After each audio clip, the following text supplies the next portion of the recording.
If you work in quality control at a candy factory, you know strict safety regulations come with the job. It's why you partner with Grainger. Grainger helps you find the high-quality and compliant products your business needs to inspect, detect, and help correct issues.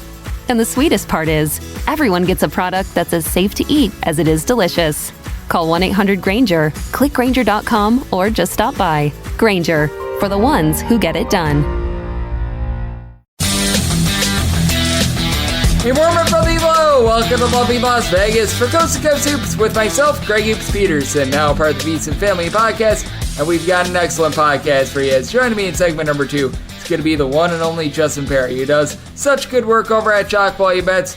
Typically, we love to give out a lot of picks on the show and everything like that, and have no fear. In the final segment, gonna get you guys picks and analysis on every single game on the betting board as we hit some bank shots, but figured today, because it is a little bit of a thinner slate of college basketball, not as many marquee games, so don't tell that to anyone that likes the Metro Atlantic because there are some big games out there, but I did want to pick Justin's brain just because he has been with Shock Value Bets for last few years. Prior to that, he was with CBS Sportsline, just how he's been gauging college basketball. If there have been things that have changed with his handicapping over the last few years. He's going to be talking about the importance of taking a look at teams that take inefficient two-point shots and trying to avoid them, the importance of closing line value, and so much more. So it's going to be a fun conversation there. We always love to give out the fish, but sometimes we want to teach you guys how to fish as well. So we're going to be serving up both of those here on the show today, and we're going to be doing that in segment number 2 with Justin in the final segment. Going to get you guys picks and analysis, as I was alluding to, in every single game as we hit some bank shots. If you do have a question, comment, segment idea, what have you for this podcast,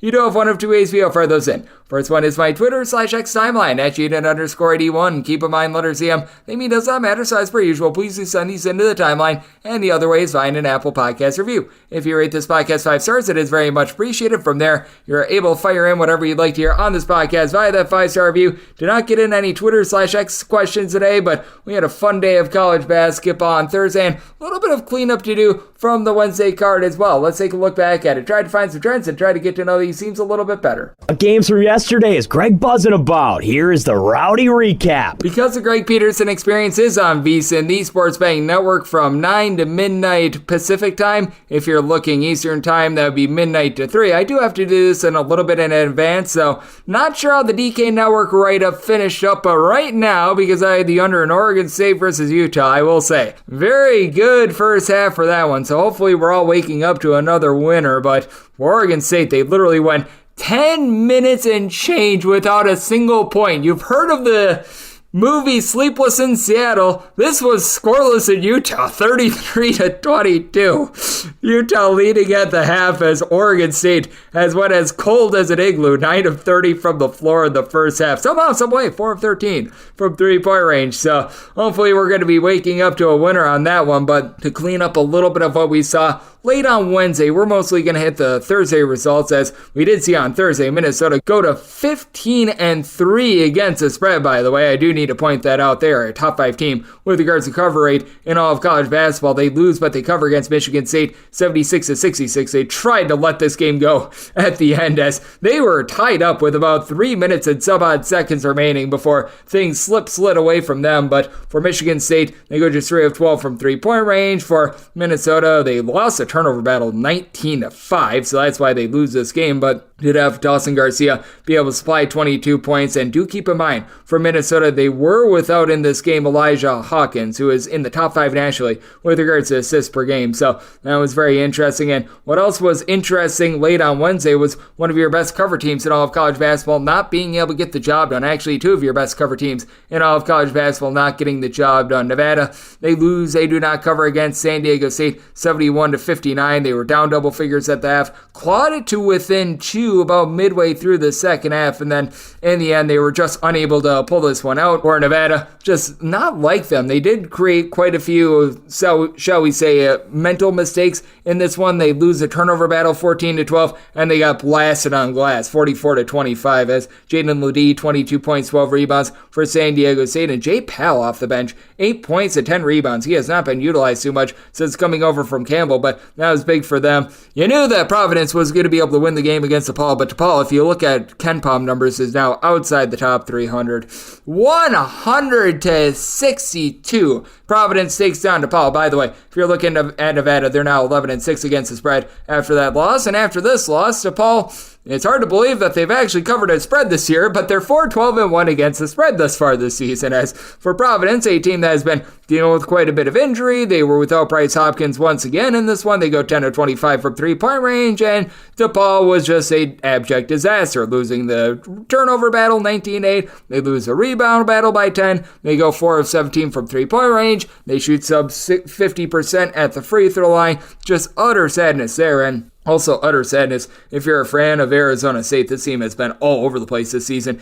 UCLA with a rare over. This was mainly because the total was set at 130.5. Wasn't a shootout by any stretch of the imagination, but UCLA gets it done by kind of 68-66 in a game in which we saw 4 technical fouls assessed to Arizona State in the second half. Not sure how I should feel about that, but that was strange. You did see North Carolina get a win, but no cover against Louisville, 86-70. It was domination from North Carolina in this one. They were able to do a good job pulling away late, going 10 of 22 from three-point range, with R.J. Davis being able to chip in their 20 points. And Armando Bacot has actually been down with regards to his rebound numbers, but 5 assists, 3 blocks in this one. He's been a little bit more versatile thus far this season. And also from Wednesday, one of your other top cover teams in all of college basketball didn't get the job done with regards to a cover. It was a convincing win, though, just because they were laying so many points. Arizona, they win, but they don't cover against USC. This by a count of 82-67 for USC. It's been a really, really rough season for them, and I did think that this number just got a little bit overinflated. Arizona now 12-5 against the spread. They did go 10 of 26 from three-point range, which for their standards is pretty much status quo. Caleb Love going 5 of 12 from three-point range, but Arizona did have 14 turnovers in this game. They did also win the rebound battle 47-38, with having both Keldon Johnson along with Umar Bello give you 13 rebounds apiece. So no cover there, but some pretty good dominance. And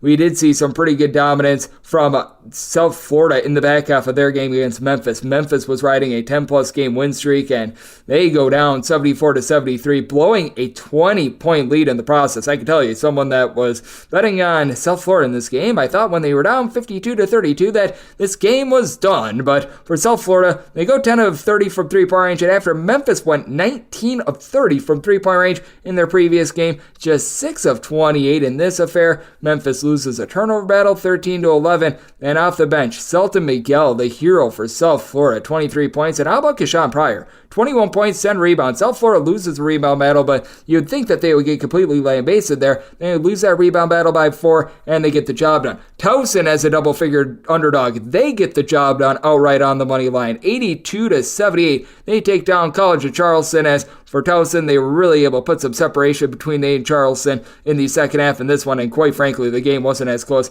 as the final score indicated, and Charleston just caught a falling knife on this one as Towson went 10 of 19 from three-point range. It was a really rough start to the season, by the way, for this Towson team against the spread, but all of a sudden they've been able to catch a little bit of fire and be able to catch a few tickets for you. Meanwhile, it's been a Charleston team that's been a little bit disappointing at 7-9 against the spread. They have been very hot and cold with regards to their offense, and Towson wins this game despite going 12 of 22 at the free throw line. So that has been certainly something to take note of for Monmouth. Something to take note of is that these guys are covering spreads. They don't get the win against Drexel, but they cover as about 9.5 point underdogs, 78-74. You've got Monmouth now at 12-4-1 against the spread. Xander Rice, another nice performance, 27 points, so he's keeping it going. And Stony Brook and Delaware have been good cover teams. They actually match up on Thursday. Delaware now 11-6 against the spread. Stony Brook 11-5-1 against the spread. Delaware has a 6.5 point favorite, win but don't cover, 71-68 against a Stony Brook team that really didn't shoot it well from three-point range. They went just 3 of 19 from 3, even an average shooting night, and they probably get the job done in this one. Stony Brook actually won the rebound battle 37-30 as well, despite the fact that Jair Davis was a man possessed for Delaware. 29 points, 17 rebounds, but for Stony Brook, steady Eddie guys, Aaron Clark, Tyler Stevenson, more, they were able to combine for 26 points, so a relatively quality cover there.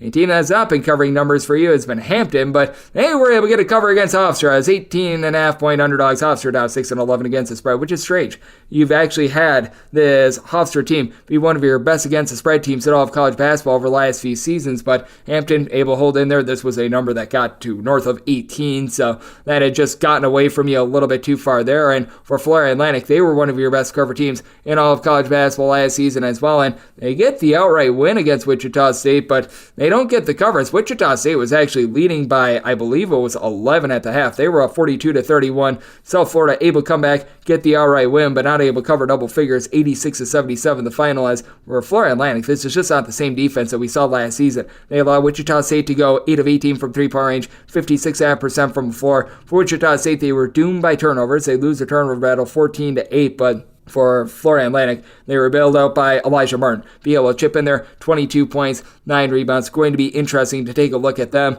moving forward. And how about these guys being able to cover some spreads for you? The fighting UW Green Bay Phoenix, another outright winner as a pretty sizable underdog. This line got to, in a lot of places, 10, 10.5. So that was another double-digit dog that was able to bark for you. UW Green Bay now 13-5 against the spread. Wright State now 7-10. The fighting Phoenix, 88-81 winners over Wright State. Let's go Sundance Wicks. As for UW Green Bay, 15 of 28 from three-point range. You had Noah Reynolds supply 30 points, 8 assists, 8 rebounds, so he had a 38-8. Foster Wonders was a wonder off the bench, 5 of 6 from three-point range. As a matter of fact, the Green Bay bench had 30 points, and the UW Green Bay bench went 9 of 11 from three-point range, as this Wright State team should be renamed Hickory. Heck, I believe that they're out there in the great state of Indiana. They might be in Ohio, but they're in that area because they're getting smoked on defense. So that was not great, and it's an Old Dominion team that has not been able to cover a lot of spreads for you this season, and personally I faded them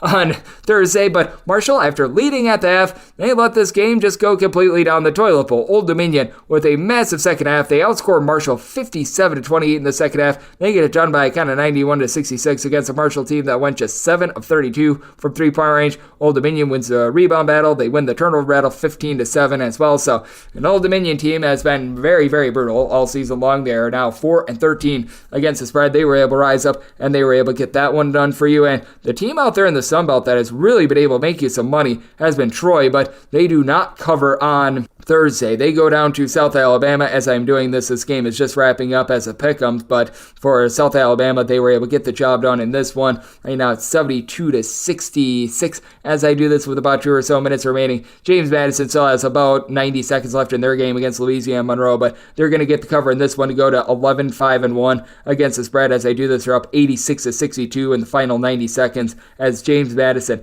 15 of 36 from three-point range, 31 points and 7 of 11 from three-point range for Julian Wooden. Yeah, he is always open. That 7 of 11 from three-point range for James Madison. They turned the ball over just 5 times in this game. Incredibly impressive what we were able to see there. And then other results from college basketball involving teams have been a little bit demonstrative in terms of some of their numbers. We didn't see any of really the top over teams in all of college basketball take part too much, but you did see one over team. They were out there on Wednesday be able to get you an over. To recap that one, Wofford 75-73. Total of 147.5, just barely creeps over at 148. So Wofford now 12 overs, 3 unders for them thus far this season. Though Jacksonville, they're now 11 overs and 3 unders thus far this season. They played against Queens NC on Thursday, and for Queens NC, they go on the road and they completely blow it. 79-77. Jacksonville is able to come back after Queens NC had full control of this game. They were up double figures with about 11 minutes remaining,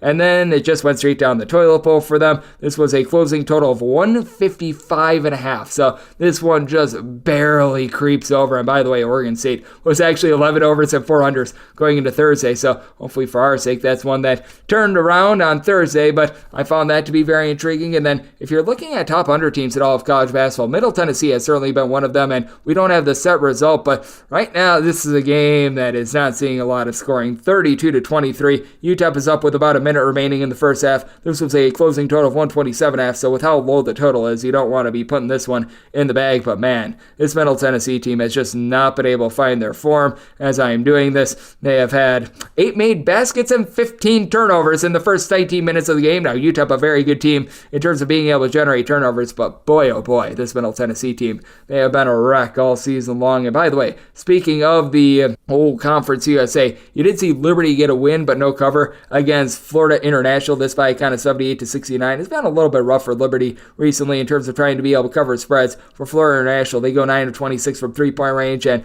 they did a solid job of being able to win the turnover battle 12-9 to be able to cover that one, though you did have Kyle Rohde chip in there 19 points, 8 rebounds for Liberty to be able to get that outright win. And then another team has been very good to the under. Once again, we were doing this a little bit of advance, so not sure if we were able to get that under or not. That'd be Southern Indiana. Right now, this game has about 12 minutes and change remaining in the second half. Actually, check that, 10 minutes and change remaining in the second half. This was a closing total of 149.5. Right now, we're sitting 53-45, and Southern Indiana, 4 overs, just 11 unders thus far this season. So it's been really interesting to gauge them because they lost darn near everyone from a season ago. I don't think a lot of people counted for that, and we've seen a lot of OVC teams this year go under the total. As a matter of fact, for Eastern Illinois, they have played just 3 overs thus far this season, 3 overs, 9 unders, and 2 pushes on spreads. Little Rock right now leading the way for the overcharge with 13 overs to 5 unders, but right now it's looking like they're going to have an under against Southern Indiana. But going into Thursday, you had 4 separate teams hitting at less than 31% of the over. Southern Indiana, Eastern Illinois, Western Illinois, along with Lindenwood. Western Illinois was not playing on Thursday, so we will see them once again on Saturday. But man, the OVC, they've been a little bit of an underwhelming conference thus far this season. And if you're looking at power conference games, we didn't get too many of them on Thursday, and most of the ones that we did get, they were out there in the Pac-12, and right now those games have either not started or they're hanging in the balance. But as of right now, Illinois taking it to Michigan as I record this, 58-47 with 11 minutes and change remaining in the second half. Michigan does have Doug McDaniel out there on the floor as he's only suspended for the road games. And for Michigan, first 29 minutes of the game, just 3 turnovers for them, but it has been the Coleman Hawkins show thus far. 13 points, 2 steals, 6 rebounds with Quincy Guerrier. With 11 and a half minutes remaining in the game, already at 12 rebounds. This is a Michigan team that's just getting blown away on the glass, and this is a Michigan team that just in general has been a complete wreck thus far this season. So that has been a little bit less than terrific, but what was also terrific was UMass Lowell getting the job done against Albany, 97-76. We'd love to see this UMass Lowell team in the NCAA tournament as they go 5-10 from three-point range. Albany just 6-23, and now they've got Kareem Abdul-Koulibaly back in the fold as well. Didn't necessarily contribute too much, played just 13 minutes, but Max Brooks, a former All-AEC defensive selection, 22 points, 10 rebounds. He has been flat out tremendous for this team, and we're going to have to recap some of these other results towards the weekend because as we know, tomorrow we've got 100 million games that we're going to be previewing for the Saturday card, so unfortunately you're not going to clean up on the podcast tomorrow. But that said, if you are taking a look at college basketball right now and what we're all getting, by the way, James Madison somehow, someway did not cover that spread. I was saying that they were going to get another cover. Louisiana Monroe, somehow, someway, with a complete and utter bonsai charge at the end of the game. They were down 89-63 with $1:22 remaining. They put in their 6 points to be able to cover right around about 20 and a half points. So bad beat there. We're reporting that one a little bit late, and well, that's a trend that you see in college basketball. No matter who you are, you're going to be suffering a few bad beats. And if you've been taking a look at college basketball over the last 7 days, it's been all about overs. Now, this is with some results pending for Thursday, but 164 overs, 134 unders. That's a 55% hit rate to the over. And home underdogs have been just, well, going to die these last few days. 45, 51, and 1 against the spread. Just ghastly. And favorites, they're 149, 148, and 4 against the spread. So it's actually the underdogs on the road that have been getting the job done rather than the ones that have been at home. It's actually been a really rough run of things for home teams over the last 7 days against the spread, covering just 48.1% of spreads. And if you're looking season to date, home court advantage has meant a little bit more. Home teams are hitting at 50.7% against the spread, and favorites overall, they're hitting at 50.7%. 1,440, 1,401, and 47 against the spread. Home underdogs overall for the season, 363, 59, and 13 against the spread. And overs, well, they just continue to hit. They're hitting at 51.5% thus far this season. 1,472 overs, 1,387 unders with a few pushes along the way. So that's what we're seeing in college basketball right now, and that's what we all got late Wednesday into Thursday. Coming up next, we're going to be talking with our good friend Justin Perri. We're going to be taking a look at just things that he's been picking up on in terms of handicapping, how his handicapping has evolved over the years, why he avoids some of these teams that take these inefficient two-point shots, and so much more. That is up next right here on Coast to Coast Hoops with myself, Xavier Peterson, now a part of the Beason Family Podcast.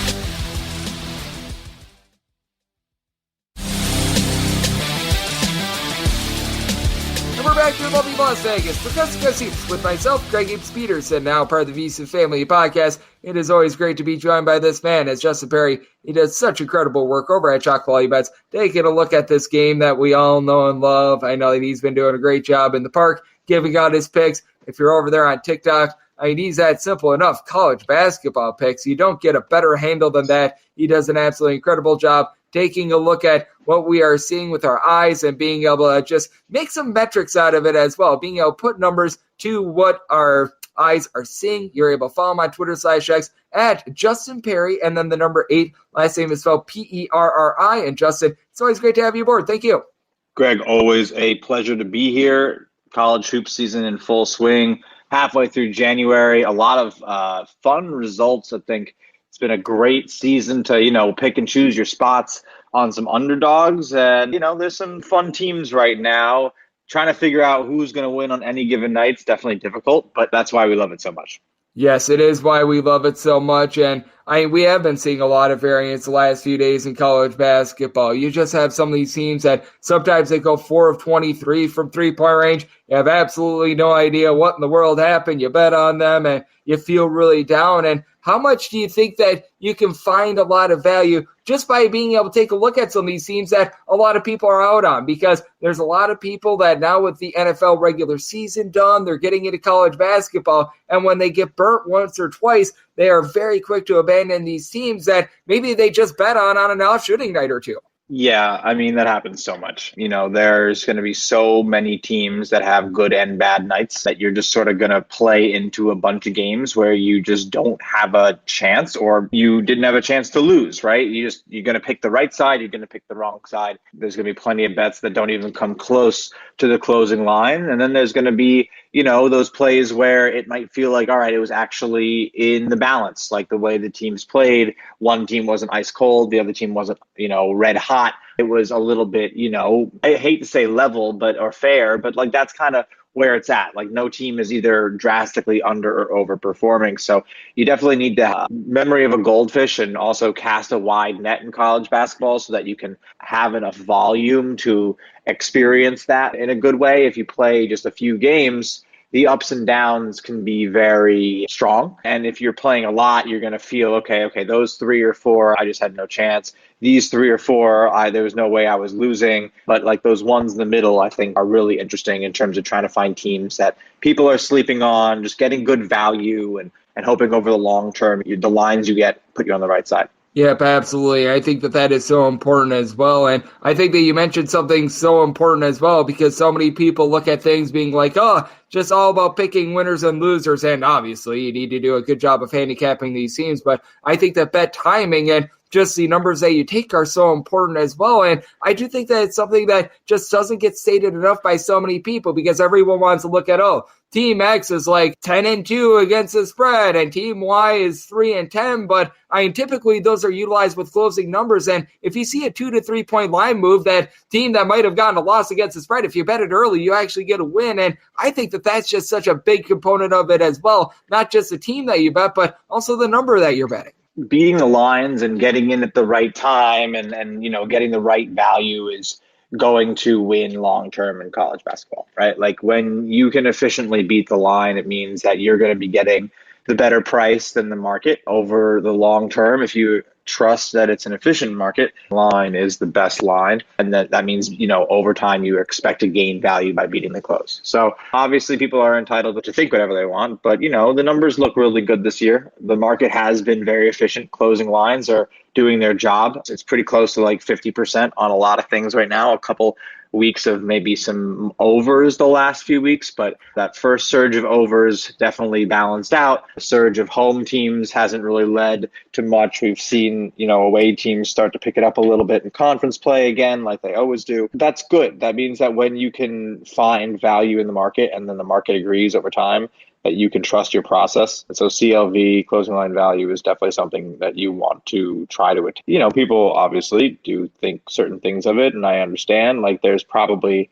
a little bit less, credit due for closing line value betting the MAAC than it is betting the Big Ten, right? Take everything with a grain of salt. I think for me right now, something I'm noticing is in a lot of these lower major conferences, you get teams like a Lehigh at home favored by 9. We just kind of got to wake up sometimes and be like, okay, Lehigh probably shouldn't be favored by 9 too often. These lower conference teams can get these pretty hefty money lines. And I think there's some value down there in the dogs. So at the top, I tend to think favorites. You want to pick and choose favorites, teams that are like really good and like you can pick and choose spots for them to execute within matchups. And then sort of lower down dogs where there might be like, too much value placed on a favorite and those points start to become worth a lot. But obviously, play however you want. That's just kind of how I've been seeing it the last couple of weeks. Oh, there's no doubt about it. And I do think that it is so important to take a look at so many elements when it comes to this game that we all know and love. And Justin Perri does amazing work of that and so much more over at Chocolate Best and is joining me right here on Coast to Coast Hoops. And Justin, as we know, there's been a little bit of a different tenor with this season in college basketball as well. The tempo is up. The amount of fouls being called has been up. We've been seeing a lot of teams that have been rising/falling. A lot of teams have had a lot of variance with regards to their offense and defense. Something I've been trying to do is trying to pretty much just completely separate the biggest outlier to the positive and the negative of these teams and then take what is in the middle and try to really build my handicap around that because we have been seeing some very strange results. And my biggest question to you is there a metric or two that you've been utilizing a little bit more this year than you have in previous years? Because I personally have been noticing a lot of success with taking a look at these teams that they do/do not foul a lot in terms of fouls on a per possession basis, just because with how much these fouls have been called, obviously that leads into free throw shooting percentage as well. And when you're laying like 5 to 6 points, you don't typically want to be doing it with teams that shoot sub 70%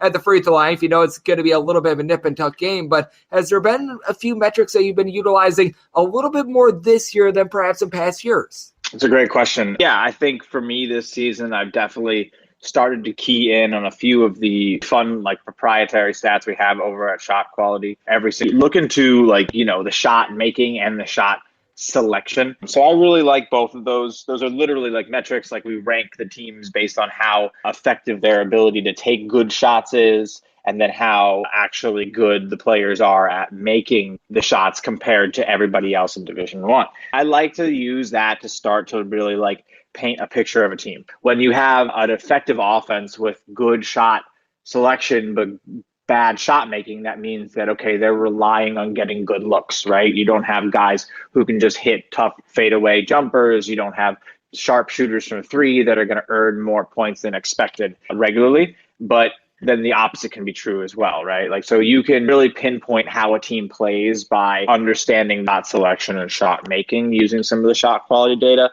And then from there, I try to key in, okay, let's say you have a good shot selection team, but bad shot makers. Okay, are they playing now a team that is going to actually alter their ability to take good shots, right? So you go in, you see maybe what the team you're thinking of betting on is actually good at. So we have, the comparison between the actual performance with our shot quality performance on a per possession basis. And we compare those directly with a regression analysis and, have some really helpful arrows that point up, point down, essentially showing you where shot quality is higher or lower on a certain play type. So you can go and see okay, well, this team is a little too hot from 3 and they've been a shot making team and they're not really taking good shots. And now they're going defends 3-point shooting really effectively. And maybe they've even gotten a little unlucky in that 3-point defense hasn't been felt yet. And their 3-point defense is expected to improve compared to the actual. So now you're starting to paint this whole picture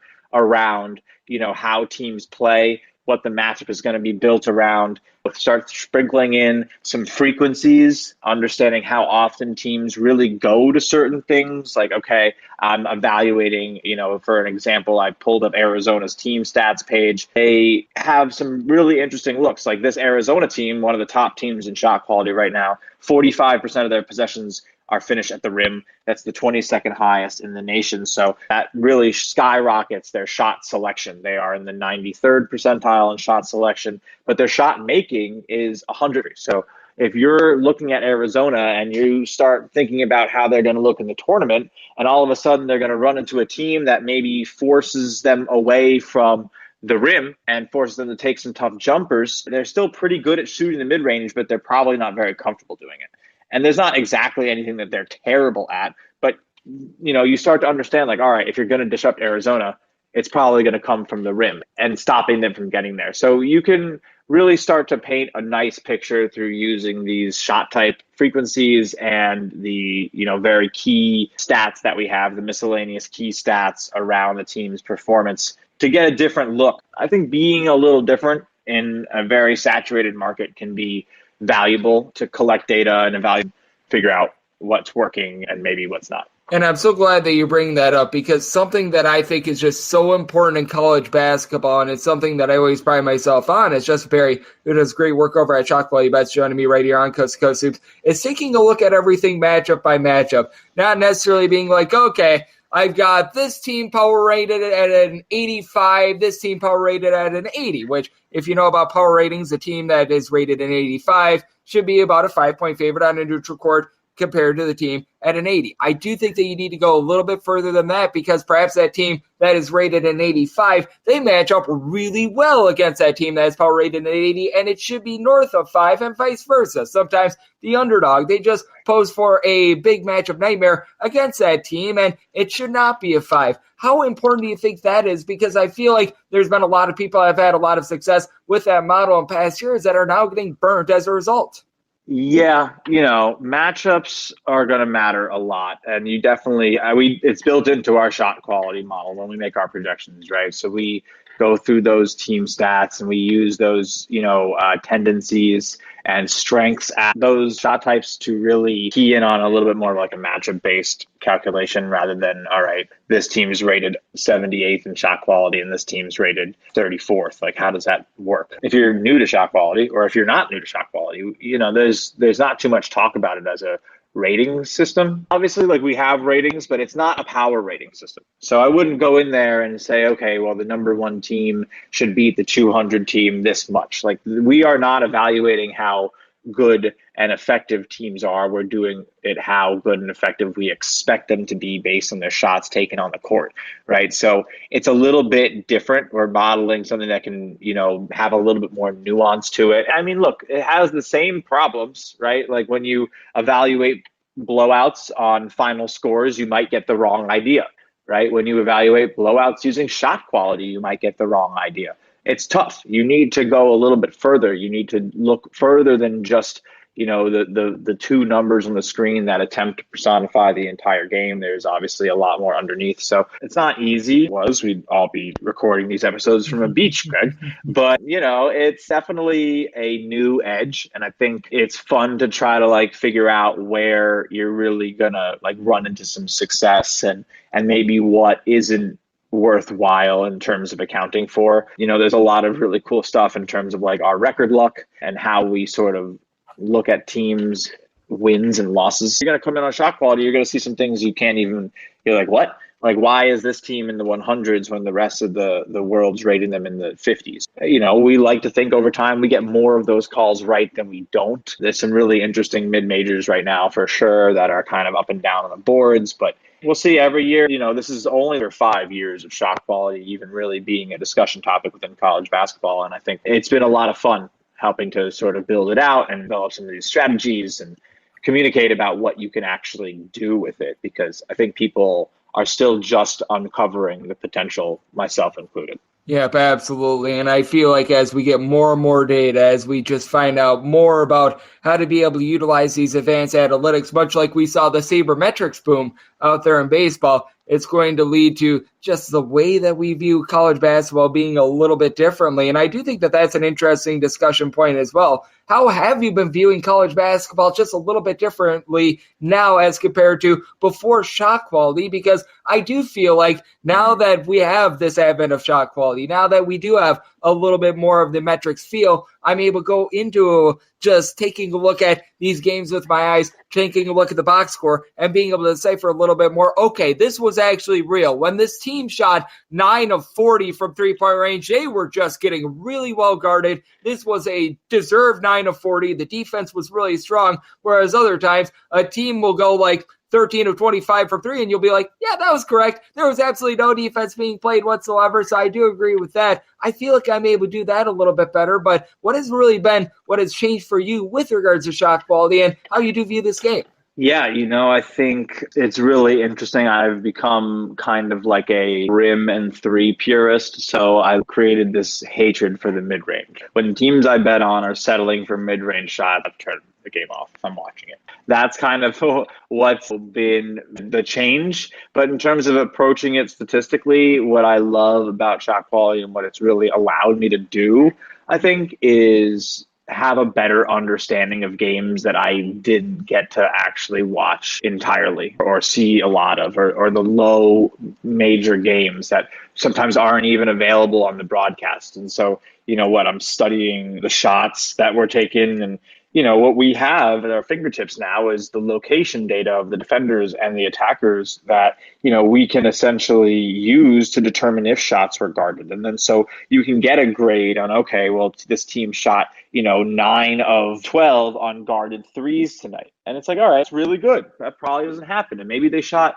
3 of 3 on open threes. And it's like, okay, on another night, they might shoot, 4 of 12 on the guarded and 2 of 3 on the open. And you're talking about a difference of like 18 points. And so college basketball is definitely the environment where that type of discrepancy between expectation and actuality can occur, especially with the number of games and the number of teams. Like every other night, you can probably find a game that looks like that on the distribution that we get in this beautiful game. And that's why I love it, because the number of games, the number of trials, and the data points that we're able to accumulate is unlike anything else. And so applying shot quality to that and being able to essentially cover the sport that nobody else really can apply a single set of eyes to.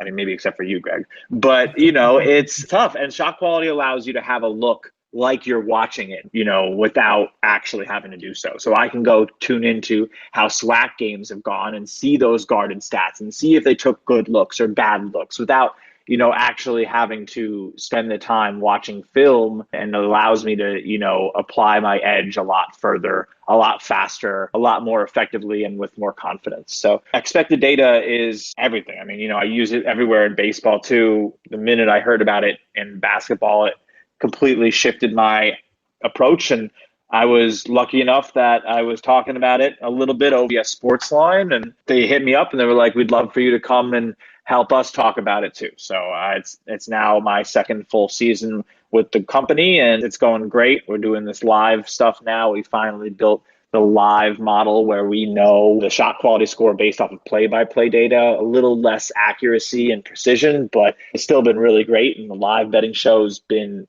awesome. So no, I love shot quality. I was a fan first, so you can probably hear it in how I talk about it. It's so cool. Absolutely. And the live show is tremendous. And the reason why it's so tremendous is because you are tremendous, Justin. Just let the good people at home know it's all on tap for you and how people are able to follow all of your work on social media and other platforms. Oh, my pleasure, Greg. So yeah, I do a live betting shot quality data every Tuesday and Thursday, 7:45 p.m. Eastern, to coincide with hitting halftime lines for the big 7 p.m. slates during the week. So what I like to do is me and my partner in crime over at SQ, we just queue up these data points and we attack. So come follow us. We're going to be on the Shot Quality Bets Twitter. You can watch the show there. You can follow me over at Justin Perri 8. I post a lot of fun little tidbits. But yeah, most of the stuff that we're doing, trying to break new ground in college basketball is going to come out of shot quality and shot quality bets. So if you like the new data points, if you like, people trying to change what's going on, it's still new.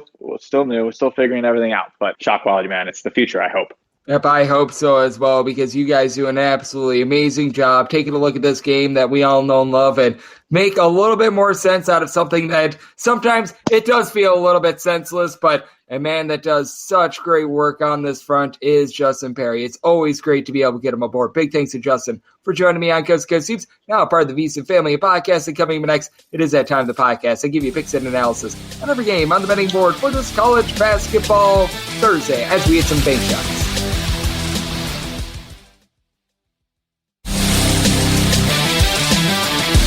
And we're back here in lovely Las Vegas for Coast to Coast Hoops with myself, Greg Hoops Peterson, now part of the VSiN family podcast. it is always great to get Justin Perri aboard. He does such great work over at Shot Quality Bets, and that was a tremendous conversation. We did that about a day or two earlier, so it wasn't as much taking a look at today's slate, but just some really good information on just how to handicap this game, how to not become prisoner of the moment, taking a look at a little bit of a long view of things, diving into just different angles for being able to handicap. I think that that's so important to do, and it's something that I try to do from time to time here on the podcast as well. We always want to try to give you guys picks and analysis. We want to try to get you guys winners, and at the same time, once in a while, in terms of just instead of just handing you the fish, teaching you how to fish as well. I do think it's something that's very important as well. We try to cover all of our bases here on this podcast, as I also do a baseball show when it comes to the spring and summer months as well. So hopefully you guys enjoyed that, and I do always enjoy having Justin on this show. Big thanks to him for joining me in the last segment.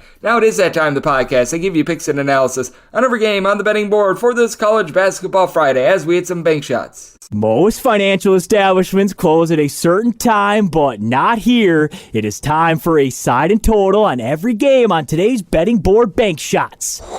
Do note that, as per usual, any changes that are made to these plays will be listed up on my Twitter/X feed at GNet_81, and we are going to be going in Las Vegas rotation order. This is where we go with the games with 3 digits first, and then the smaller conference games are going to be at the bottom. That's pretty much the NEC today. There might be one game involving the America East, but it's pretty much the NEC that is at the bottom, and everything else that is in time order. So how about if we get things started with 871, 872 on the betting board? It is Georgetown, and they're going to be on the road. They're going to be facing off against Xavier. Xavier finds themselves as favorites of 14 points. Totals between 148 and 149. That's up my total at a 147. I'm going to be taking a look at the under. This is actually quite an improved Xavier team defensively than they were a season ago. This is a team that's now clocking in the top 75 in terms of points allowed on a per possession basis. Not saying that's amazing or anything like that, but they've been able to do a solid job. Biggest key for them is shutting down Jaden Epps and what he's been able to do for Georgetown. He has been a tremendous scorer, being able to log about 18 points per contest, 4 assists, shooting about 35%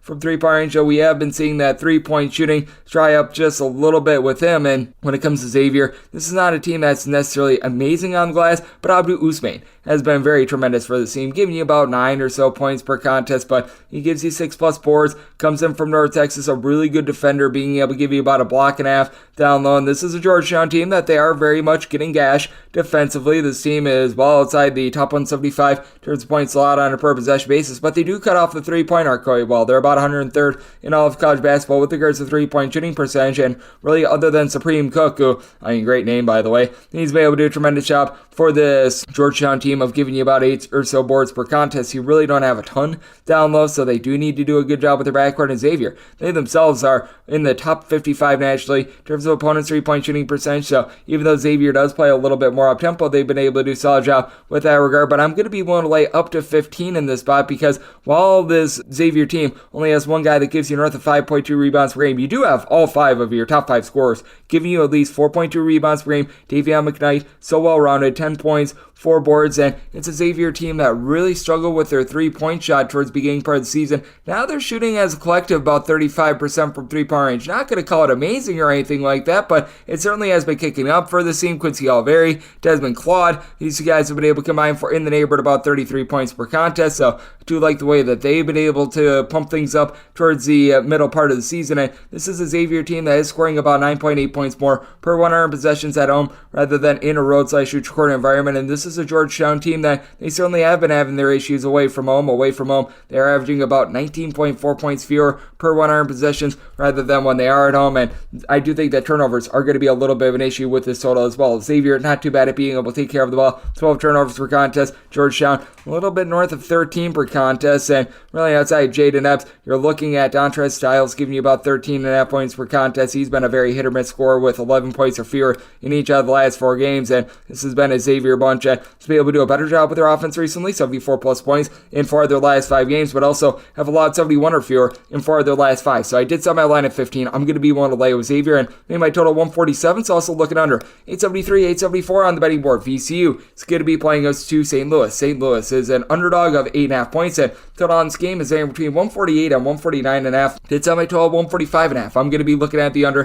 VCU has been pumping up their tempo ever since they have gotten back Joe Bashmili along with Sean Bearsow to be able to help out the offense, but this has still not been a team that has been playing at warp speed by any stretch of the imagination. 277th in all of college basketball in terms of total possessions per game, and they've actually slowed down by about 2 possessions per game in their last 3 contests as well. Meanwhile, you do have a St. Louis team that, it's been rough for them on defense. They are well outside the top 225 in terms of points allowed on a per possession basis, but it's not like this team is necessarily running it and gunning it as well. They're about 234th in the country in terms of total possessions per game, so I do think that you come up just short with that regard for an over, and this is a VCU team that I feel like should be a 9.5 point favorite, so seeing the 8.5 here, I'm going to be willing to lay. It's a VCU squad that has been hit or miss with regards to their defense this season. They're clocking at about 104th in all of college basketball in terms of points allowed on a per possession basis, not generating the same amount of steals as they did under Mike Rhodes. That's very understandable with the coaching regime change, but this is also a St. Louis team that they have been all over the place defensively as well. You do have Gibson Jimerson. He has been a constant scorer for this team, shooting in the high 30s from three-point range, leading the way with about 17 points per contest, but it's just not enough to offset a defense that's 317th of the country in terms of points allowed on a per possession basis, and this has been a St. Louis offense that has been stuck in neutral recently. They have scored now 70 points or fewer in 3 out of their last 5 games, and they have scored 71 points or fewer in all but 4 of their games since the beginning of the month of December, so it's not like they're doing a supreme job with that regard. This VCU team does a relatively solid job on the glass. Top 100 team with regards to rebound rate. Now, for this St. Louis team, they have now gotten back in the fold since Sierra Parker. That is good news. He played 16 minutes in that game against Dayton. He's not back to full force quite yet, but just being able to get him out there on the floor, that's going to help this team out both with their offense and with their defense, and you've been able to get a reinforcement in, and Bradley Izuwairo as well was able to give you 7.5 rebounds per game, and perhaps if Parker was at full staff, I'd be willing to take the points with St. Louis, but I do think that with them trying to ease him back, it could almost be subtraction by addition until he is back to 100%, which is when they're able to elevate a little bit more. This has been a team that's been able to find a nice freshman being able to roll out the ball in Sion Medley with about 3 assists per contest, but VCU does feel a little bit more sure-handed with having Zeb Jackson be able to give you 4 assists per contest. It's a VCU team that they shoot about 34.5% from 3-point range, with Max Scholgo being your constant, shooting about 38.5% from the outside, but Bejmili along with Sean Bairstow, these are 2 guys combining for about 22-23 points per contest, and both of these guys are better than how they've shot thus far this season. They're combining to shoot less than 30% from 3-point range. We should see some positivity there, and for VCU, 54th in the country in terms of opponents' 3-point shooting percentage to be able to shut down the St. Louis team. So this is a circumstance where I did set my line at 9.5,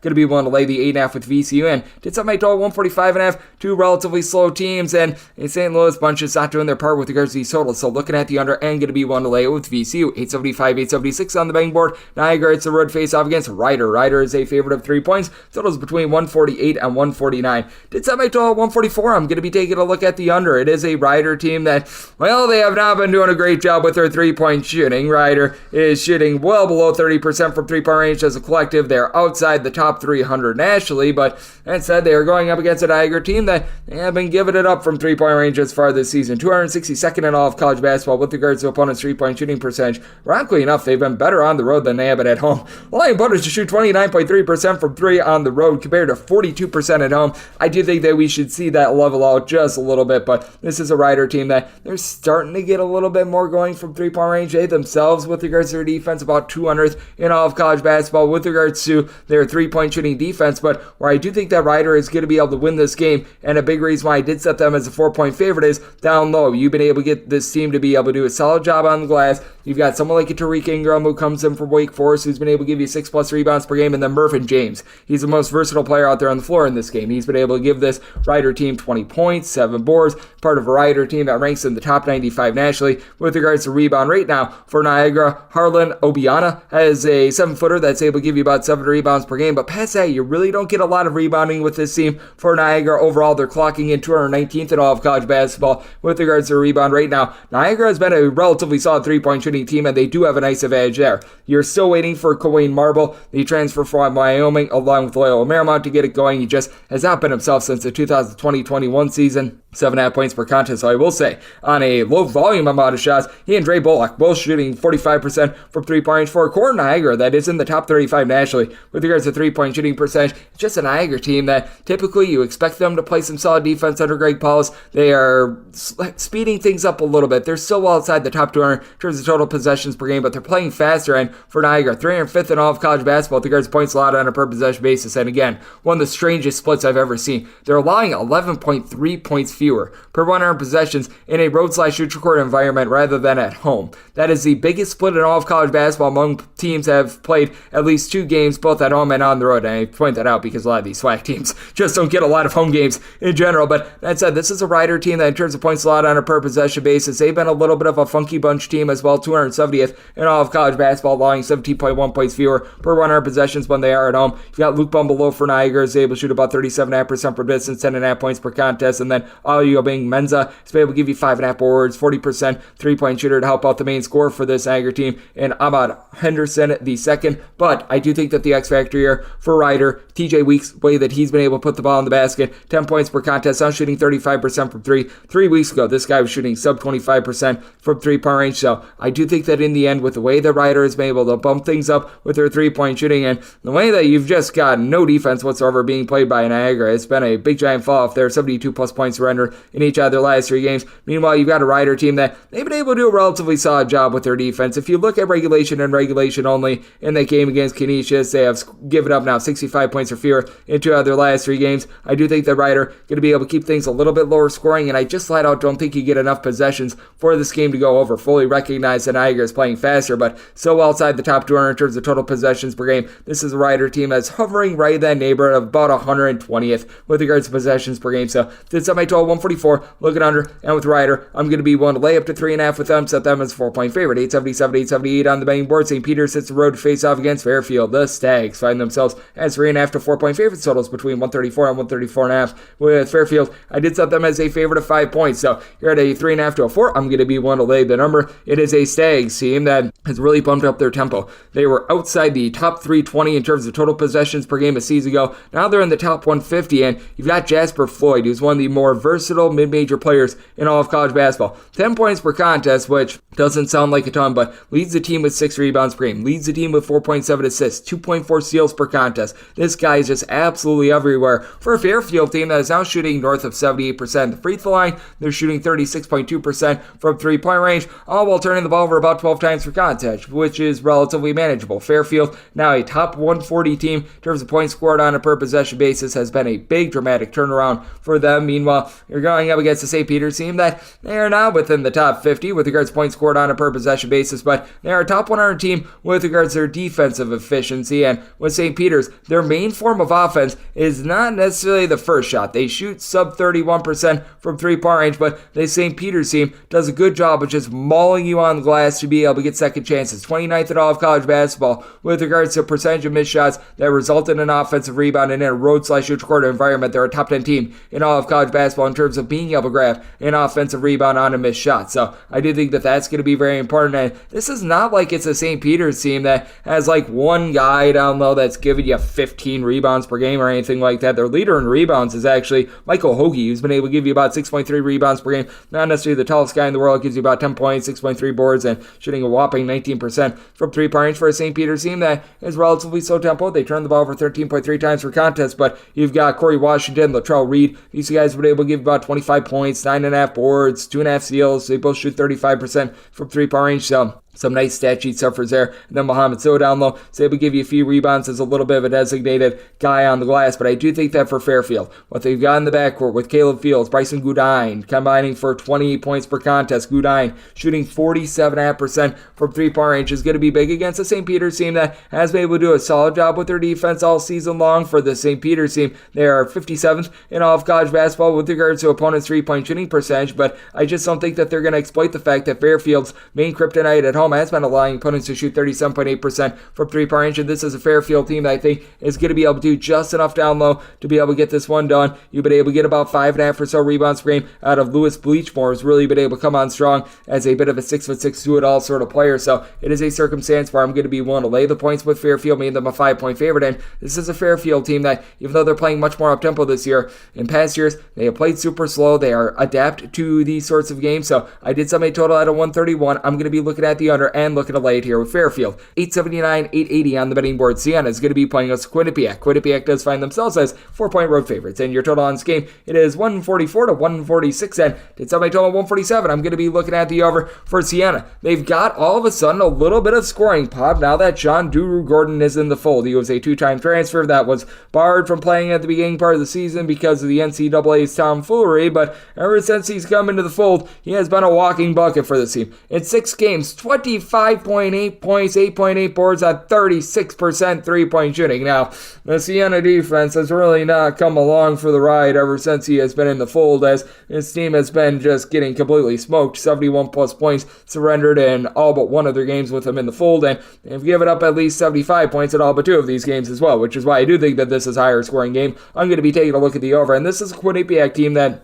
they themselves are a little bit of a lightning rod with regards to their offense, as this is a Quinnipiac team that has reached at least 70 points in all but 2 of their games ever since the beginning of the month of December. And for that matter, this Quinnipiac team has reached at least 70 points in all but 3 games thus far this season, as you've got Matt Blanic, who's been able to give you 18.5 points, shoots 37.5% from three-point range for a core that they only shoot about 34% from the outside. But with this Quinnipiac team, if you do lay the points, here's something very encouraging with them. They shoot 78.1% the free throw line as a collective. That is a top 25 mark in all of college basketball. And for Siena, this is just a team that's bleeding points at this point, 325th in all of college basketball in terms of points allowed on a per possession basis, and they really don't get too much of a boost at home. In terms of points allowed on a per possession basis at home, a bottom 25 team in all of college basketball. And for the Siena bunch as well, they're in the top 20 in all of college basketball in terms of most turnovers committed on a per possession basis. That is a little bit less than tremendous, and even though Drew Gordon is able to be a nice deodorant to that stink, you still have a bunch of guys in the backcourt that are turning the ball over too much. Michael Ely has been able to give you 14.5 points. This has done a relatively solid job up and out the seam. And for Siena, overall for the season, they're shooting 26.5% from 3, 62.5% the free throw line. Certainly that improves with Drew Gordon being in the fold. And I will say this, even though Drew Gordon is back, the team has scored fewer than 70 points in 4 out of their last 5 games. So that is a little bit of an issue, but they're going up against Quinnipiac team that recently has been much better on defense. They've given up 60 points or fewer in 3 out of their last 5 games. The other 2 games they gave up 84 and 97 though. So I mean, it is a Quinnipiac defense that is all over the stinking place in terms of points allowed on a per possession basis. So taking a look at it cumulatively, this is a team that's well outside the top 175, though I will say Quinnipiac, 69th with regards to rebound rate. Very nice there. And for Siena, this bunch, they are well outside the top 225 with regards to their rebound rate, which is going to be a big giant issue in this one, especially with Zach Tekken just giving away the ball too much. I do think the Quinnipiac gets the job done. If you get into a late game fouling situation, they will prevail on the spread. So I did set my line at 7. I'm going to be willing to lay with Quinnipiac and did make my total 147 with the way that Drew Gordon has sparked Siena on offense and it's allowed them to give up more on defense. So we're going to at the over and we're going to be willing to lay with Quinnipiac.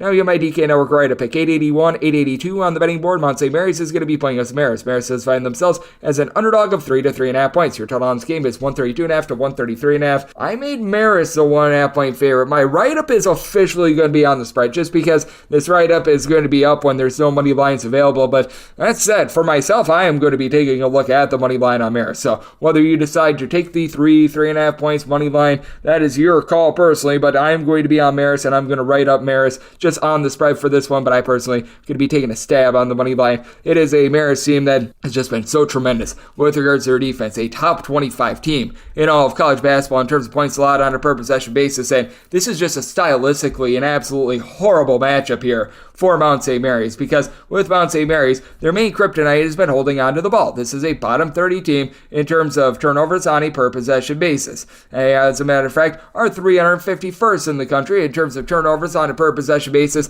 at home this season, and now they have to face off against a Marist team that is 19th in terms of points allowed on a per possession basis. They do such a tremendous job of being able to take away the ball that it's going to make this very much a doomsday scenario, and with this Marist team, they are going to be able to do a better job on the glass as well. They are allowing opponents to rebound just 24.4% of their misses. Mount St. Mary's, they are 238th in all of college basketball with regards to their rebound rate, as well as with this Marist team. They are going to have a little bit of issue with regards to free throw line. That is your biggest trepidation in this one. They do have their top 6 scorers, only one guy shooting north of 65% at the free throw line. So you do want this to be a relatively large margin towards back half of the game. But Max Allen has come in from Cal State Bakersfield, mean beat for the Roadrunners, 13 points, 4 boards per contest. You've been able to get some relatively good 3-point shooting as well, about 41% of Jackson Price as well has been able to surge here in the back half of the season. It's been able to give the team 6+ points in 4 of the last 5 games, averaging overall for the season right around 7.5 points per contest.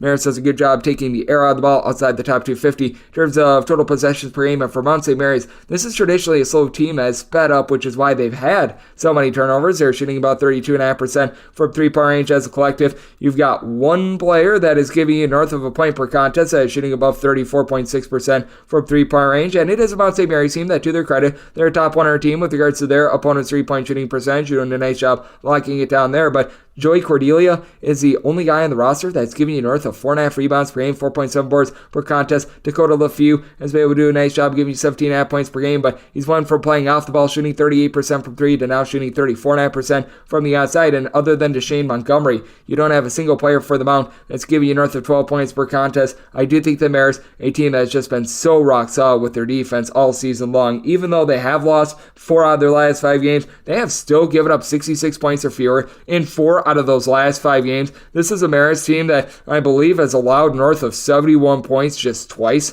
all season long, and this is a Mount St. Mary's team that is currently bleeding points. They've given up at least 69 points in each of their last 4 games, including a loss to Delaware State. So my write-up here, that is going to be on Marist. I am going to be personally taking them on the money line. Like I said, money line's not going to be available when this is published, so it's just going to be a spread pick with regards to the actual write-up. Choose your own adventure there, but I like Marist here, and with this total set it at a 129.5 with the way that the defense is playing. So looking at the under, and my write-up is on Marist. 883, 884 on the betting board. Canisius hits the road face off against Iona. Iona does find themselves as 5.5 to 6-point favorites. Total between 143 and 144.5. And with Iona, I did set them as a favorite of 5.5 points. So seeing a 6 out there, that'd be my minimum buy point on Canisius. It's a Canisius team that I've been quite impressed with. I do still think that there's going to be a bit of Coolidge with regards to the 3-point shooting, but this team has been able to light it up all season long with having Trey Dinkins along with Siam Utanjal being your main 2 scorers, being able to supply the team with about 29.5 points per contest, both shooting 38.4% from 3-point range. It is a Canisius team that they do rub themselves a little bit wrong with the turnovers, about 13.2 turnovers per contest. That is something that they're going to need to clean up. Going up against an Iona team, though, that they are giving up the 3, 268th in all of college basketball with regards to opponents' 3-point shooting percentage. Now, to the credit of Iona, they are a top 35 team with regards to turnovers forced on a per possession basis, but Canisius should be able to win this battle along the perimeter. They are 39th in all of college basketball with regards to opponents' 3-point shooting percentage, and we have seen this Iona team be very hit or miss from 3-point range. I do like what Joel Brown is able to do from a facilitation standpoint. Gives you 2 steals, 3 assists, but he's only giving you about 6.5 points per contest. Getting back Osborne Chema should be able to help this team out down low, because other than Greg Gecko Gordon, he's been able to give you about 13 points, 6 boards, and does shoot 42% from 3. Nobody else other than Gordon giving you north of 4.4 rebounds per game, so his size helps out. And then your main scorer is the gentleman that comes in from Harvard in Eden Trout. He's been able to give you about 13.5 points, but not necessarily the world's greatest 3-point shooter. And for Iona as well, if you get into a cover spot, they shoot just 64.8% at the free throw line. That's a little bit ghastly. Now, this is a Canisius team that has certainly been slipping with regards to their defense. They have given up at least 74 points in 4 of their last 5 games. That has been a little bit less than terrific, and this has been an Iona defense that it has been a little bit all over the place this season, but they've been able to find their sea legs a little bit more with that regard in terms of points allowed on a per possession basis.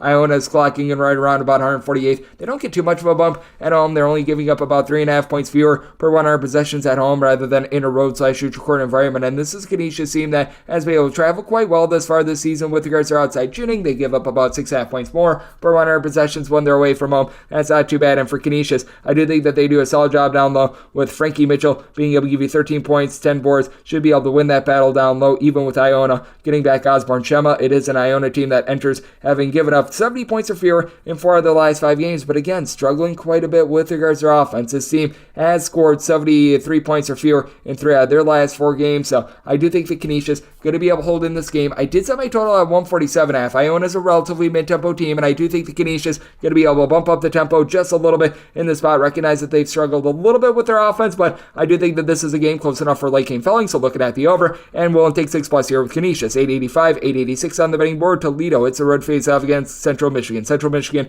is a home underdog of 5.5 to 6 points. Totals between 148 and 149.5 with Central Michigan. I did set them as an underdog here of 6 points, so seeing the 5.5s that I'm seeing out there, which I'm mostly seeing 6, but we're getting a few 5.5s out there. Willing to lay with Toledo. This is a little bit more of a wait and see. If we can get north of 6, that would be my buy point on this Central Michigan bunch. As for Central Michigan, they do have Anthony Pritchard, who's been able to do a pretty tremendous job in the backcourt for this team. 13 plus points. He's able to give you about 4 boards, 4 assists. Doesn't necessarily shoot it well from 3-point range, but this has been a Central Michigan team that has been able to get a nice shot in the arm with Marcus Harding coming back in the fold. He's someone that stands north of 6'8". He's been able to supply about 10 points, 4.5 boards. Doesn't shoot it amazing from 3-point range, but it's able to give you a little bit of versatility. It's a Central Michigan team that does turn the ball over 13 times per contest, but they go up against a Toledo team that year in and year out, they just get completely barbecued. They're once again outside the top 225 in terms of points allowed on a per possession basis, and you can bomb it from 3-point range against the Toledo team, 287th in all of college basketball with regards to opponents' 3-point shooting percentage, but that's it for Toledo. They actually allow opponents to shoot 37% from distance at home, more like 34.3% in a road/shoot court environment, and it's not like the Central Michigan team has necessarily been monsters of the midway with regards to their defense. Not too bad along the perimeter, about 156 in all of college basketball with regards to opponents' 3-point shooting percentage, but if you look at the points allowed on a per possession basis, where the team really gets gashed, is down low, and that's why they are 284th in all of college basketball with regards to points allowed on a per possession basis. Right now, your leading rebounder is Brian Taylor, who gives you about 7 boards per contest, chips in their double figures, but only stands right around about 6'6", so that helps out a Toledo team that they really play a lot of positionless basketball. Tyler Cochran, who is 6'2", is their leading rebounder, 13 points, 6.5 boards, 37% 3-point shooter, has been able to generate about 2 steals per contest. It's a Toledo team that they are based around Raheem Moss along Dante Maddox in the backcourt. They are able to supply the team with about 32 points per contest, and Maddox shooting about 40.8% from 3-point range. While Toledo is not as dominant on offense as they were a season ago, and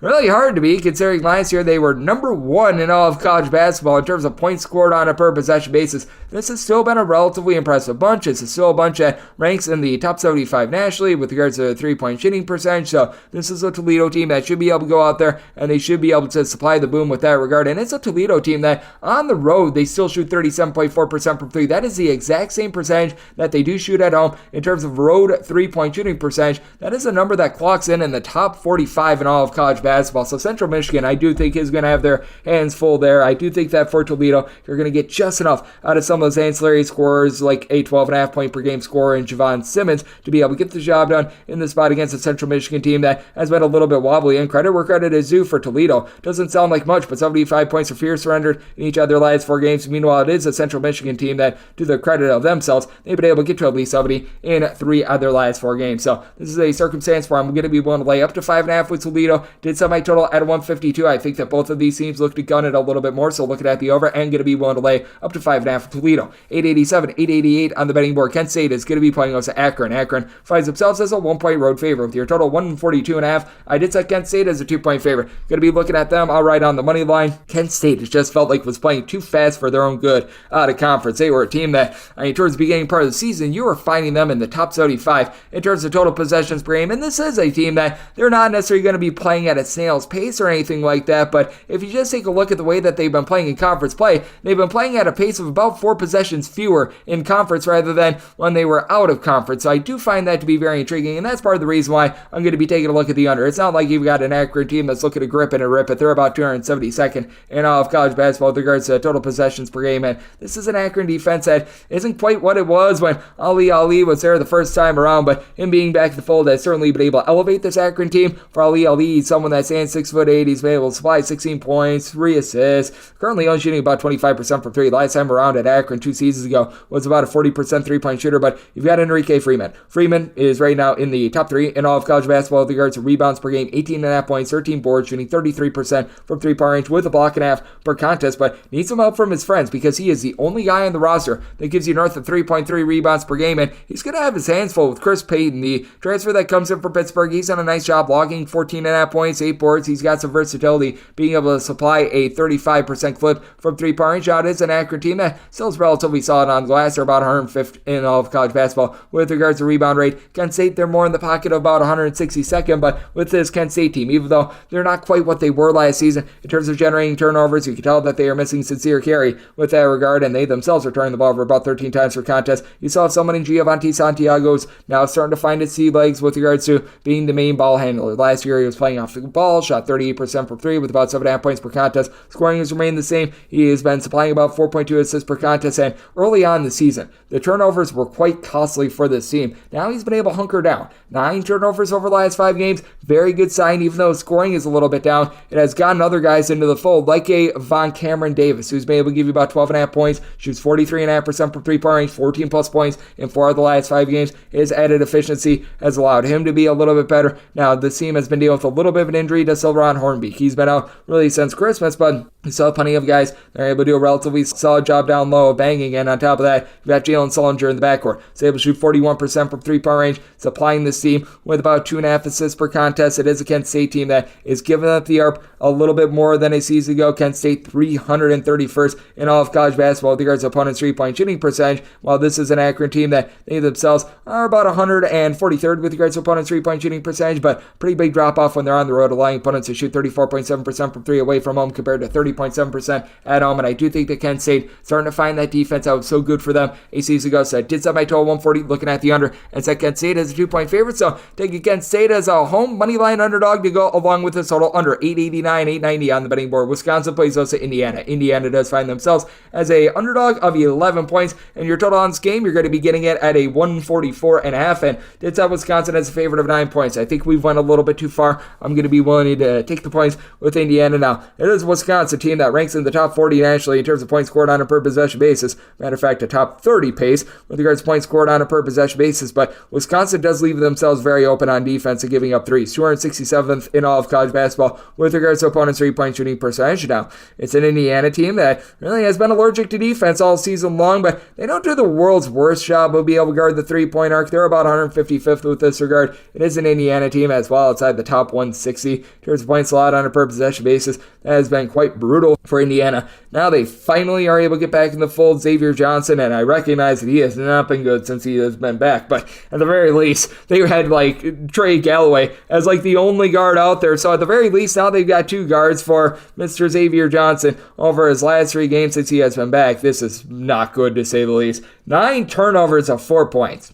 When you got double the amount of turnovers as you do points, you need to really round it into form. And I do think that he's going to do a little bit better here against a Wisconsin team that really doesn't generate a lot of turnovers. And for Indiana, they are going to be able to match up with Stephen Kroll along Tyler Wall down low. A pair of guys for Wisconsin that are able to combine for about 13 rebounds per game. And you still have Stephen Kroll shooting well north of 50% from three-point range. There should be a little bit of a fall off there. Meanwhile, you got Malik Renew and Khalil Ware combining for 30 points and shooting north of 40% from three-point range for Indiana. These guys have been versatile, and they've been able to do a really good job of just being able to find their peak with regards to overall versatility. Renew is able to give you about 3 assists per contest. That takes a load off of Trey Galloway, who's been able to give you 10.5 points, 4 assists, still shooting only about 29% from 3, but I remember about a week ago, he was sub 25% from three-point range. It does feel like positivity is starting to come through for a guy that, I mean, he's been all over the place throughout his college basketball career in terms of three-point shooting percentage. Last year, shot 46% from distance. Year before that, shot 21.5% from three-point range, so it's been hit or miss with that regard. It is an Indiana team that they do turn the ball over about 12 times per contest. The big key for them, just being able to hold up with regards to their defense. And for Wisconsin, you're starting to see some positivity for A.J. Soar from the outside, giving you 15 points, shooting 32.5% from 3 after last year over at St. John's. Shot more in the neighborhood, about 41% from three-point range. You've been able to have Mr. Blackwell be able to do a solid job for this Wisconsin team as well. John Blackwell is able to give you 9 points, shooting 48.5% from three-point range. So he's actually scoring a little bit less at home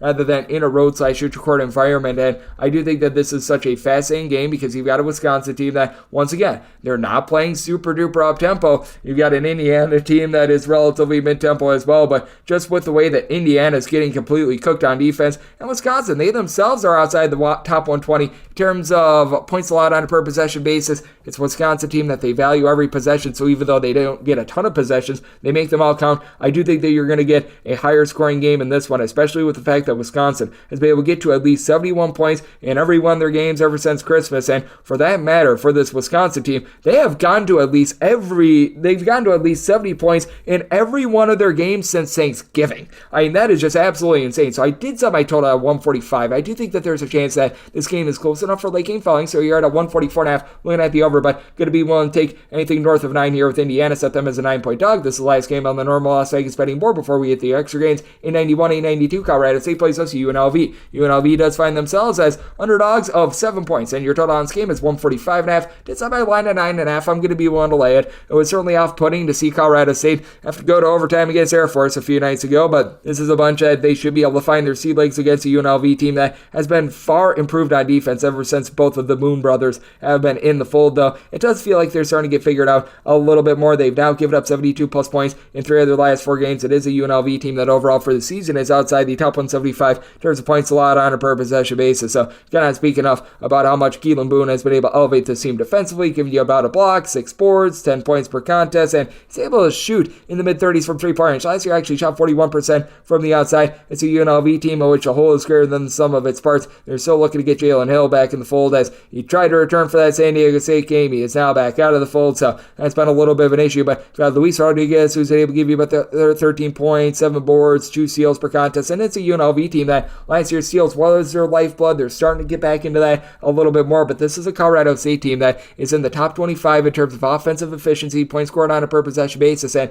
they just don't beat themselves. Just 10.6 turnovers per contest. They shoot 37.7% from 3-point range, and they've got such a good home environment over there at Fort Collins. You have to go to a little bit of elevation. You have to deal with some rough travel, so that's going to be an issue for UNLV. Now, what I think is very intriguing as well about Colorado State, they're actually allowing 4.7 points more per 100 possessions at home rather than in a roadside shoot court environment. But for Colorado State, unlike last year where this team was just completely awful on defense, you've got someone in Joel Scott. He comes in from Black Hills State College. He's come up from the D2 level, and he's really given this team what they've needed. He's not a great 3-point shooter, but 11.5 points, 6 boards, a steal, block per contest, and for his sacrifice on the offensive end, it allows someone like a 6'8" Patrick Cartier to be able to knock down about 47.5% of his threes, be able to give you a double-figure amount of points per game. It is a Colorado State team that, with regards to rebound rate, they're only right around 200th in all of college basketball. And for UNLV, they're actually 318th. With the Boone brothers, they've been a little bit better, but it's still not like they've been able to do necessarily an amazing job on the glass. And this is a UNLV team that they do really suffer when they're away from home. In terms of points allowed on a per possession basis in a roadside shoot court environment, they're giving up 105 points per 100 possessions. So that is something that's a little bit of an issue. And having to face off against a Colorado State team that they, as a collective, shoot 37.5% per 3, and they've got Isaiah Stevens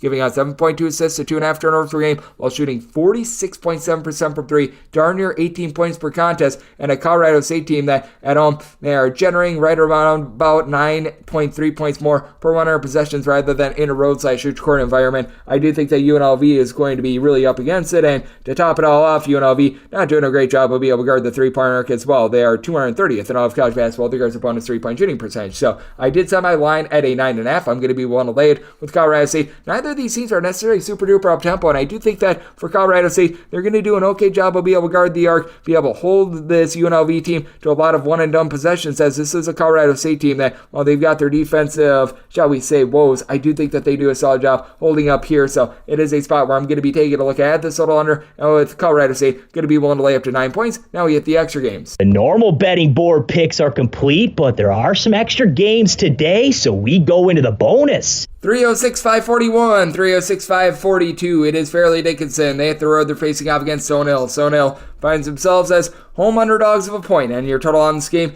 is anywhere between 151 and 152, and did set my total at a 153.5. I'm going to be taking a look at the over. You've got a pair of teams that have just been absolutely brutal with regards to their defense. Fairleigh Dickinson, 280th in all of college basketball in terms of points allowed on a per possession basis. And for Stonehill, boy oh boy, they are 328th in the country with this regard. Now, I will say this about Stonehill, they're giving up about 14.5 points fewer per 100 possessions at home rather than in a roadside shoot court environment. But you also do have a pair of teams that are playing super duper up tempo. So even though things are going to be mitigated by the fact that both of these teams, well outside the top 225 in terms of overall offensive efficiency, points scored on a per possession basis. Fairleigh Dickinson, 31st in the country in terms of total possessions per game. Stonehill clocking in right around about 95th. So these are two teams that they are really looking to push it in. I will say this for Fairleigh Dickinson, even though they don't have a lot of size, they should be able to win the battle on the glass. You've got Sean Moore, Ansley Almoner, along with Joel Emmanuel. These guys have all been able to give you at least 5.5 rebounds per game. Moore has been able to chip in their 7.8 boards per contest. Almoner shoots about 38.5% from three-point range, but what is going to be costly for both of these teams is a turnover. Stonehill has been turning the ball over right around about 13.9 times per contest. Fairleigh Dickinson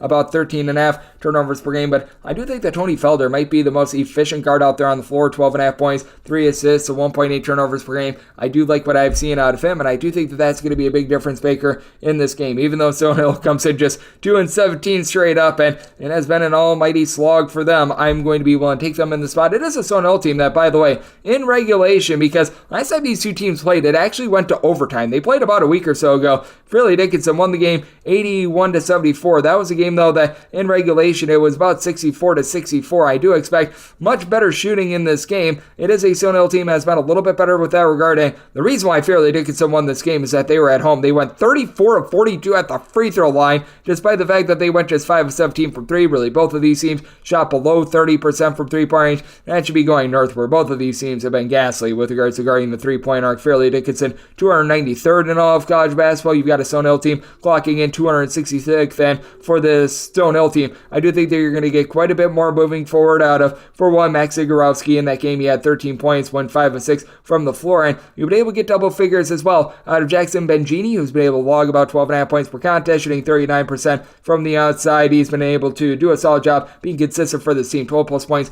in 4 of the last 5 games. So I do think that the offense going to be kicking up for both of these teams. It is a Fairleigh Dickinson team that has now allowed at least 71 points in each out of their last 4 games, and other than the game that they played against Merrimack, and Merrimack is one of the most notoriously slow schools in college basketball, they've really been giving it up against D1 competition. They have allowed at least 70 points in all but 2 of their games thus far this season. So after last time around, it took overtime to be able to get you an over. I think that you get a lot more scoring in regulation. I think that Stonehill is able to reverse the script this time around. Set Stonehill as 1.5 point favorite, taking them on the money line, and did some by total 153.5, looking at the over. 306-543, 306-544. Central Connecticut plays us to Lemoyne. Lemoyne is a underdog at 7.5 points. 142-143.5 is your total, and I did set my line at 7.5. So I'm going to be waiting on a little bit of line movement here. It is a Central Connecticut team that has certainly been having their issues on the glass, but they do a relatively solid job in the backcourt, as you've got Ellen Jean Rose, who's been the main scorer for the team, being able to supply 16.5 points, 4.8 boards, and 4.8 rebounds per game. Right now leads the way, as the team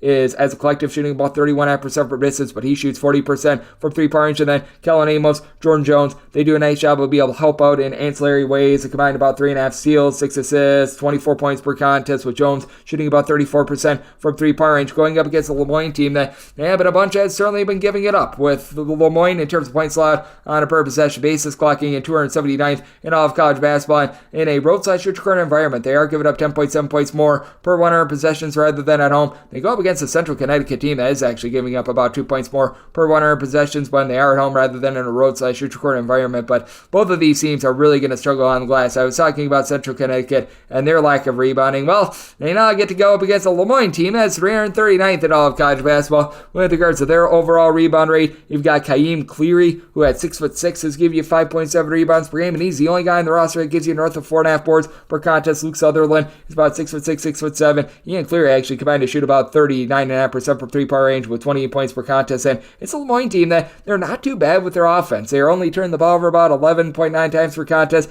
They shoot north of 34% from three-point range. Problem for Lemoyne, though, is that they're also giving it up from three-point range as well. This is a Lemoyne bunch, and in terms of opponents' three-point shooting percentage, about 231st in all of college basketball, allowing opponents to shoot 35% from the outside in a roadside corner environment. It is a Central Connecticut team that they themselves only allow opponents to shoot about 31.9% from three-point range at home. I think that that's going to be a big difference maker in a game in which Lemoyne probably going to do a little bit of a better job of being able to take care of the ball, but I do think that the explosive guards for Central Connecticut do win out in this spot, which is why I did set my line at a 7.5. We're going to be waiting on a little bit of movement. I think I saw a few 7s a little bit earlier. If we could get to a 7, would be willing to lay with Central Connecticut. 8+, going to be taking a look at the points with Lemoyne. So right now in a little bit of wait and see mode, but the way that both of these teams are lacking with regards to their defense, the way that both of these teams have some explosive guard play, did set my total at 145. 5.5, so looking at the over to go along with 7 or less, laying it with Central Connecticut, and 8+, looking to take Moyne. 306-545, 306-546. Merrimack is going to be playing us a Wagner, and Wagner does find themselves as an underdog of 6 to 6.5 points. Settles between 122.5 and 125. Semi-total 124. Really, I'm seeing one rogue book with that 122.5, and it's got plenty of juice. Mostly seeing 125, and at a 125, I'm going to be taking a look at the under. These are a pair of teams that are two of the slowest in all of college basketball, and both of these teams are well outside the top 225 in terms of points scored on a per possession basis, while both of these teams do a nice job hunkering down on defense. For Wagner, it took them a little bit of time. They had a rough go of it towards the beginning part of non-conference play, but now they're about 102nd in all of college basketball in terms of points allowed on a per possession basis, and the old Merrymen, how about them? 64th in the country in terms of points allowed on a per possession basis, and the Merrymen are just a completely different breed at home. In terms of points allowed on a per possession basis at home, Merrimack a top 12 team in all of college basketball, and for Merrimack, the big reason why they generate turnovers, back in the top 15 in terms of turnovers forced on a per possession basis. Now, Merrimack, they are not going to win this game with their three-point shooting. They're turning the ball over 13.7 times per contest. They shoot about 30% from three-point range, but Devin Savage, he does give you something from the outside, 35% three-point shooter with 11.5 points per contest. The guy that they look to, though, is the versatile 6'5" sort of point forward in Jordan Deckhock, who's been able to give you 3.3 assists, 6 boards, 18 points per contest. Absolutely love his game, and he's been consistent with 16+ points each out of the team's last 4 contests. Does a tremendous job still being able to generate those 2.2 steals per contest, and then when it comes to being able to generate steals, Adam Clark, 2.4 steals, 10.5 points per contest, going up against a Wagner team that honestly has done a really good job of taking care of the ball. Only about 9.5 turnovers per game. In terms of turnovers on a per possession basis, this is a Wagner team that's in the top 30 in all of college basketball, and you do have a primary scorer in Melvin Council, who's been able to give you 5 boards, 14.5 points per contest, though I will say both of these teams, they are not really good on glass, so anytime that you don't have a turnover in this game, you should be able to get a second chance, perhaps a third chance for a lot of these teams as well. As Merrimack, in terms of their overall rebound rate, 355th in all of college basketball. Their rebound rate is pretty much the same as it was a season ago. Meanwhile, for Wagner, 301st in all of college basketball after they were a relatively solid rebounding team a season ago. Wagner starting to get a little bit more down low with about 5 boards per contest out of Tyjae Kelton. You've also been able to have, when he's been out there in the fold, Zaire Williams be able to give you about 9.5 points per contest, but he's been dealing with injury ever since December, so that has hurt this Wagner team a little bit in terms of their outside shooting, as they shoot about 33.5% from distance overall, and it is a Wagner team that you just take a look at the way that this defense has come to the forefront. They have allowed 56 points or fewer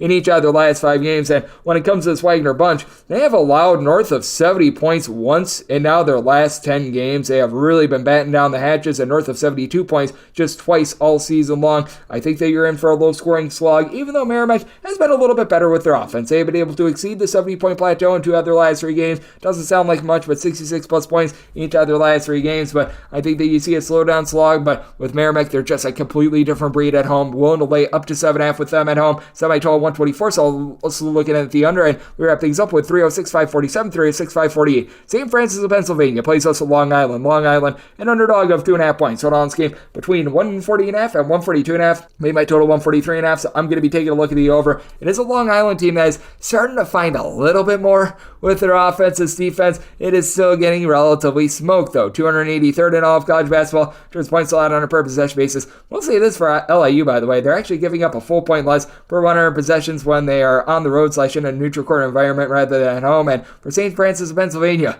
they actually give up the exact same amount of points per possession at home rather than in a road / neutral court environment. They're 281st with this regard, but LIU, I think, is just going to be absolutely doomed by the fact that they've got no rebounding whatsoever, and legitimately, both of these teams are rough on glass. St. Francis 272nd with regards to their rebound rate, but LIU 340th, just getting absolutely pounded on the glass. You've been able to have Nicola DiJapa, who's been able to give you about 5.5 rebounds per game for Long Island, and it's Strickland squared for this team. Actually, it's Strickland cubed, because you've got the coach Rod Strickland, who used to play in the NBA, and now his brothers Terrell and Ty have been 2 of the best scorers for this team. Terrell, a little bit more of a facilitator, 3 assists, 7.5 points per contest, shooting 35.5% from 3-point range, while Ty Strickland, he's been able to do a solid job being the main scorer with about 13.5 points, but only shoots about 22.5% from 3-point range. He's been able to do a nice job knifing to the rim, but the 15 turnovers per game for this LIU team have been quite costly. Not like the St. Francis of Pennsylvania team has a lot of rhyme or reason either. They shoot about 32.5% from 3, but 64% the charity stripe with 14 turnovers per game, and only one player giving you north of 9 points per contest. contest. That'd be Cam Gregory. Great name, though. I will say Aaron Talbot has now been able to shoot 42% from three-point range. Has seen some slippage with his scoring recently. Has scored a grand total of 17 points in the team's last 3 games, but he's able to give you 2 assists per contest as well. Should have the best rebounder in this game, and Eli Wilborn, who's able to give you 8.5 points, 7.3 rebounds per game. And for the St. Francis team, it doesn't sound like much, but they've been able to pull off a few wins recently. They get that win against Campbell towards late December, early January. They went on the road and knocked off back-to-back Patriot League teams and Lehigh and American. So there's a little bit of positivity that's building for the team. Both of these teams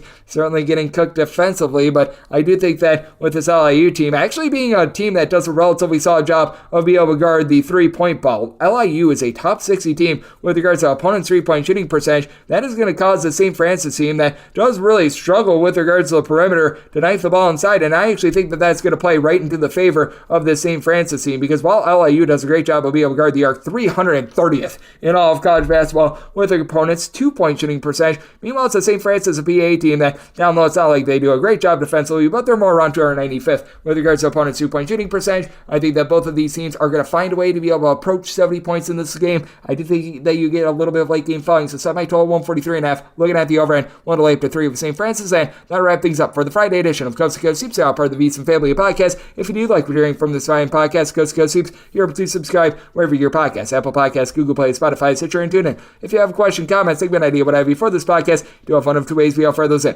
First one is my Twitter /X timeline at GNN_D1. Keep in mind, letters EM, maybe it does not matter, so as per usual, please do send these into the timeline. Other ways, find an Apple Podcast review. If you rate this podcast 5 stars, it is very much appreciated. From there, you're able to fire on whatever you'd like to hear on this podcast. Find that 5-star review, and a big thanks to Justin Perri for joining me in the last segment. Does great work over at Chalk Quality Bets, coming at you guys every single day throughout the college basketball season. So I'll be back with you once again tomorrow. Thank you so much for tuning in.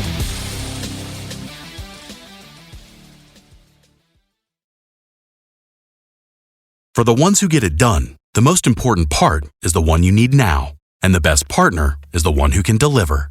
That's why millions of maintenance and repair pros trust Grainger, because we have professional-grade supplies for every industry, even hard-to-find products. And we have same-day pickup and next-day delivery on most orders. But most importantly, we have an unwavering commitment to help keep you up and running. Call, click Grainger.com, or just stop by.